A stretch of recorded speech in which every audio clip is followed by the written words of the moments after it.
নমস্কার বন্ধুরা। তো দেখো অনেক দিন পর আবার ব্লগ নিয়ে চলে আসলাম।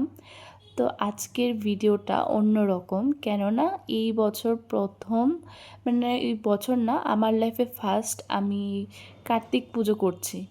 কারণ হচ্ছে আমার কিছু বন্ধুবান্ধবরা মিলে আমার বাড়িতে কার্তিক দিয়েছে। আর এটা হচ্ছে মানে আমি যেহেতু ওয়েস্ট বেঙ্গল থাকছি, তো ওইখানকারই নিয়ম যে কার্তিক ফেললে মানে তোমার বাড়িতে কার্তিক দিলে কার্তিক পুজো দিতে হয়। তো সেই জন্যই কার্তিক দিয়েছে, তো সেই জন্য আমি কার্তিক পুজো দিচ্ছি। তো আমি জানি না কীভাবে করতে হয়, তো সবাইকে জিজ্ঞেস করেই যা কিছু সম্ভব আমার পক্ষে ছিল তো সেইগুলো দিয়ে আমি পুজো দিলাম। আর সত্যি কথা বলতে পুজোটা করে খুবই ভালো লেগেছে। কারণ আমি ছোট থেকেই দেখেছি কার্তিক পুজো সবার বাড়িতে হয় না, যেরকম লক্ষ্মী পুজো বা অন্যান্য পুজো হয়, কিন্তু কার্তিক পুজোটা বেসিক্যালি আমাদের ত্রিপুরাতে সেরকম হয় না, খুবই কম হয়। তো এখানে কলকাতাতে মানে এসে আমি দেখলাম যে যারা বিবাহিত ওদেরকে কেউ এসে কার্তিক দিয়ে যায় বাড়িতে। তো খুব সুন্দর আবার একটা চিঠিও লিখে দিয়ে যায় কী কী করতে হবে না করতে হবে। তো ভিডিও শেষে সেই চিঠিটাও দেখতে পারবে।